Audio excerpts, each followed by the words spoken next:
with U.S. President Donald Trump's administration raising the prospect for direct talks with North Korea amid an inter-Korean Olympics détente. The U.S. should pursue dialogue if Pyongyang continues to suspend nuclear and missile tests until after the Olympics, Washington-based security scholars said. In an email interview with the Korea Herald, the analysts noted such initial talks without preconditions are necessary to determine North Korea's nuclear capabilities and their intentions before it becomes too late to deter a nuclear-armed North Korea capable of attacking the U.S. mainland.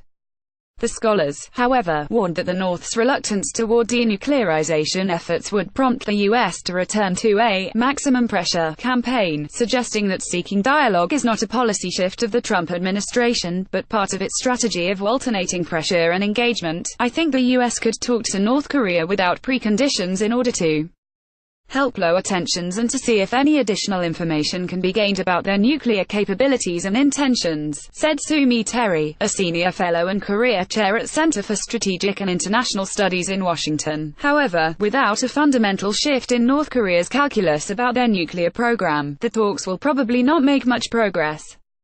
This will leave the U.S. without much choice but to pursue the same maximum pressure and engagement strategy. Tourists impersonating U.S. President Donald Trump and North Korea's leader Kim Jong-un pose for a photo at a train station for Pyeongchang Winter Olympics. Yonhap. The prospect of U.S.-North Korea talks surfaced when U.S. Vice President Mike Pence told The Washington Post that the U.S. is ready to engage in dialogue about North Korea's nuclear program even as it maintains pressure on the Kim Jong-un regime. For such talks to happen, Terry said, North Korea must suspend its provocations during and after the Allies' joint military exercises, which they said would resume upon the conclusion of the Olympic events in March, and clearly communicate to the U.S. that they have halted missile and nuclear tests. Gary Samore, a White House coordinator for arms control and weapons of mass destruction during the Obama administration, said although it is unlikely for the U.S. and North Korea to bridge their gap, the talks are worth pursuing to hold back the North's relentless nuclear pursuit. Kim Jong-un wants to obtain sanctions relief and economic benefits, while not making any significant concessions to limit much less surrender North Korea's nuclear and missile programs.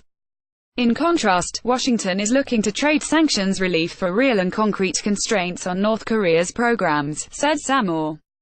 Because of these differences, the U.S.-North Korea negotiations will be very difficult and will probably fail. Nonetheless, while the talks are underway, it will delay North Korea's technical progress and give the U.S. and South Korea more time to further strengthen their defense capabilities. Ken Gause, director of the International Affairs Group at the Center for Naval Analyses, said the U.S. and North Korea should begin direct talks to figure out what can be done to prevent NK from securing a viable nuclear program with the ability to strike the U.S. homeland.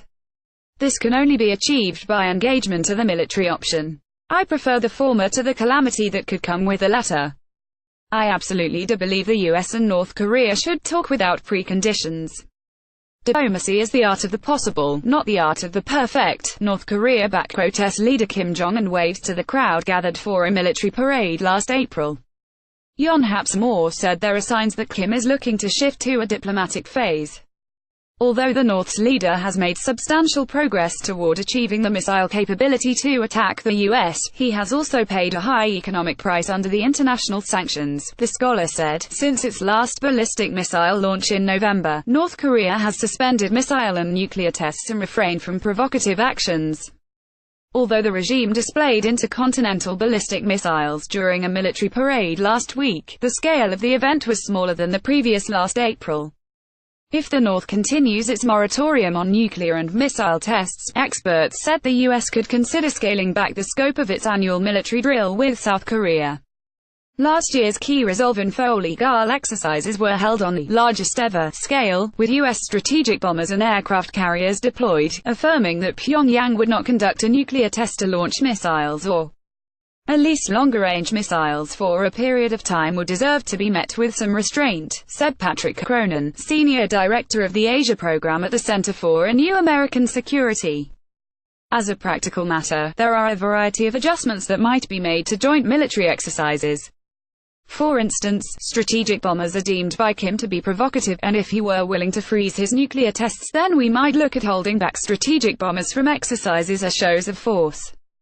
But experts pointed out that the Trump administration's increased openness to dialogue does not represent a significant political shift, warning that if North Korea appeared insincere about denuclearization, a military standoff would come back to haunt the Korean Peninsula. Cronin said the Trump administration's policy in dealing with North Korea is consistent, employing pressure and engagement until such time North Korea shows a genuine willingness to discuss denuclearization and takes concrete steps toward it.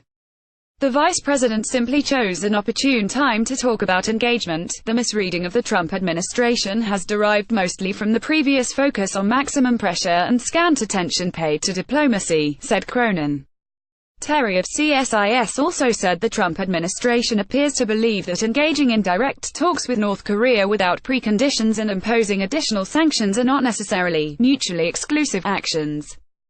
If North Korea responds to the joint military drill with military provocations, the U.S. would deploy more military assets to the peninsula or impose greater economic pressure through further secondary sanctions. However, the punitive actions would not go as far as pursuing Bloody Nose Strike, a preventive strike scheme designed to attack North Korean nuclear and missile facilities, which some Trump's military advisors believe can reduce the risk of escalating into an all-out war, the analyst said. The Bloody Nose Strike option is not likely to be carried out because there has been quite a bit of public opposition voiced against this potential action in the last few weeks and it is very unpopular in the U.S., Terry said. By Yo Jun Suk, Jason Yeo at HeraldCorp.com.